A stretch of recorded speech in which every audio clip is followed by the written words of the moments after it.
Welcome to the segment of the Chop Shop. We're going to finish talking about the AFC teams. We really focused on New England and Indy's upcoming game, not this week but next week. So we're going to talk about the other teams in the division that we feel, Marky Lowe, Al, myself, that are strong, that are contenders that may come out the pack at the end of the season. Baltimore, for what it's worth, they're 4-3. They're right there with Pittsburgh. But I got no faith in Baltimore. Last week, they had 3rd and 1. You know what I'm saying, against Buffalo. Right. These motherfuckers go in the shotgun and start throwing the ball. But you know what it is? Belichick is a good coach, but Baltimore is just straight old, ain't got nobody there. He rode his horses too long, man. Yeah, but I mean, third and 1 and you throw the ball, then you go out 4th and 1 and you throw it again. That's bad coaching. What the fuck did you get Willis McGahee for if you wasn't going to let him be a hog when it's time to be a hog? Or, the fullback can get you 1 yard. The quarterback can sneak you half a yard. Yeah, you go with quarterback sneak. Just Pittsburgh is 4-2. That's my team. Yeah. I like the way they've been playing, but I honestly don't see the identity of this team offensively yet. Yeah. Defensively, they're the same Pittsburgh. They're going to come, they're going to blitz, they're going to hit you, and you may, if you can find a little place to throw, you're going to find pockets to throw on them, but they're going to be tough defensively. Well, you said earlier in the season about Pittsburgh where coming out the gate they were winning, but they were passing a lot, and historically that's not their identity. Nah, and it's like some of these plays they get in the areas where they're just throwing it when it's like, why did you throw it? You're gonna have to start being 1-2 with this running back situation. Right. When it ain't there for the home run hitter, you're gonna have to bring in Najee and grind it out a little bit, and it'll work more than you've been. Or sometimes have both of them in the backfield. Sometimes have both of them in the backfield, yeah. But I don't think all the throwing sometimes is not beneficial. Yeah. There was a few one pass got picked on the tip, another one Roethlisberger got sacked and fumbled, and really that fumble recovery for a touchdown cost, was the difference in the score of the game. Right. If you take that away, you guys would have won by 3 or 4 points. Yeah. So I feel like they need an identity on offense. Right. Who are y'all really? Right. Are you a quick strike team? Are you a passing team? Are you a running team? I ain't seen it yet. And on the real, Shanahan exposed all them things you talked about. With inexperienced coaches against Shanahan, he out-coached them. Yeah. Now, Cleveland's 3-3, so we'll get back to them. Tennessee's 4-2. I feel like that's an ugly 4-2. It's ugly, but with Vince Young, you can stand up against anybody. Yeah. Their defense is kind of tough. Vanderburst or something Kerry like that. Collins saved the day for once in his NFL career. That was big. He played like that old Carolina Panthers Kerry Collins. He played above himself that game. Yeah, he did. So they for what it's worth, 4-2 is solid. You're gonna have to battle for a wild card because you're not gonna take over Indy unless the wheels fall off. Right. Now you know what's weird, man? Jacksonville is 4-2, and it don't even seem like it. It doesn't seem like it, and it doesn't feel like it. But we spoke on it too. Somewhere, somehow, they always are there, but you never really hear a lot about them until they play the certain teams that they get up and play. But they got handled this past. They got handled, and I really felt like they was gonna handle their business against Indy because they usually do. Right. They usually step up to the challenge on them big games and fuck up on them easy games. Right. But this game, they got work. Yeah. And with David Garrard going down, they don't have a backup at all. They don't that have other cat came in there. Yeah, and it just looked like, wow. You know what's funny? What's that? He had his visor on, 3 quarters left, a little bit in the game. Some coach said, take that damn visor off. Get your ass up here and stop being Hollywood. So I don't trust Jacksonville. I feel like that could easily turn into 4-4. Right. That could turn into 8-8. Or that could have been 2-4. Yeah. So I don't trust it. Okay. Kansas City, San Diego, and Denver. Now I'm gonna leave y'all for right now. I'm gonna leave y'all out. Kansas City, show and prove 2 more weeks. But you know what? All their winnings is off of Herm Edwards' coaching. Because they came out the box sucking. Yeah.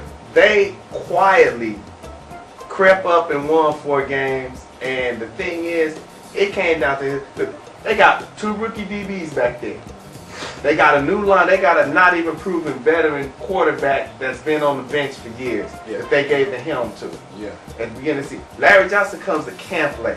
Yeah. And it's just now finding itself. Yeah, but really, if you really look at it, Tony Gonzalez carried that team in a quiet way because that's all they had, and that's who their quarterback go to when it's 3rd and whatever, and when they need some yards. He's been Mr. Consistent. Yeah. Keep them in the game. And Dwayne Bowe, as long as his head don't start to He's grow, playing really well.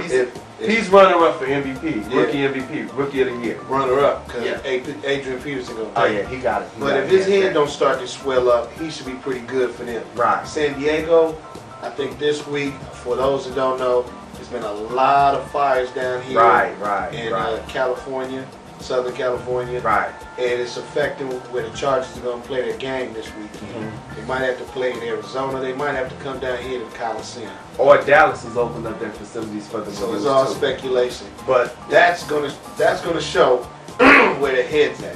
Yeah. Because you're gonna have to move everything and handle that shit somewhere else. It's gonna make it rough on San Diego, especially being 3-3. Amen. So these next few weeks are gonna show how mentally focused are you. Because And not if you're only not, that, Denver might sneak up on them. Norv Turner to me is that coach that has never proven himself as a head coach. I think Denver has shown who they are. Oh, They yeah. got a young quarterback that's pretty solid.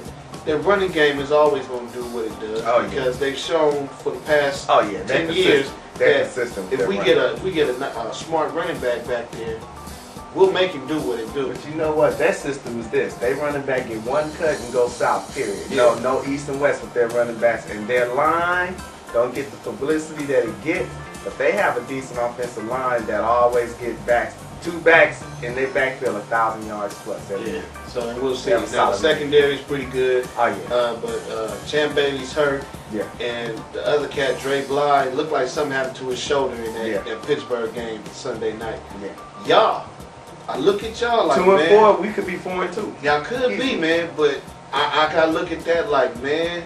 Oakland, we're talking about everybody. Yeah, Oakland. I look at that now like, man, y'all done fucked off games that you just can't fuck off. And you know what's unfortunate about that is that, you know, we look like we showed that curve that we could play, and we lose them in the end, and that's not good, and that's been our mentality since Gruden's left.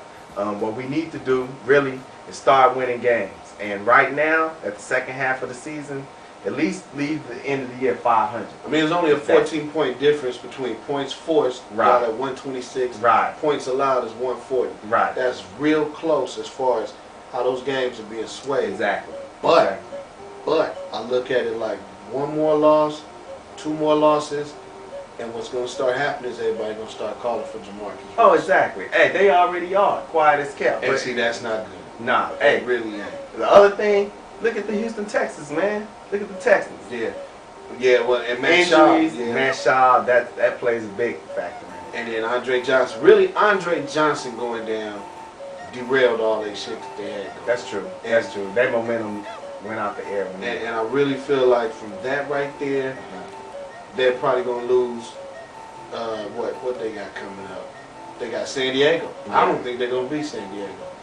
You know, In the Natty. Cincinnati, honestly, I look at them like Chihuahua behind the gate, get outside the gate, you ain't gonna do jack. yeah, that's pretty much y'all. I mean, I liked the interview with Keyshawn and Chad. I thought it went back and forth. It was a toe-to-toe interesting conversation. And that's how we would do it if we was That's how we chop it up. That's But right. I honestly feel like Cincinnati, just like my man said, y'all get out in the front yard, y'all ain't gonna bite nobody. Uncle Romeo, though, boy, you quietly Yeah. cooking some good ribs, man. Yeah, you know, really. I feel like Braylon Edwards, man. He's stepping it up, dog. Yeah, He's not catches. injured. Yeah, he's doing his thing. But keep the same attitude you have. You ain't out there flashing. You letting your athletic ability and your God-given talent talk for you. Yeah. That's cool. Yeah.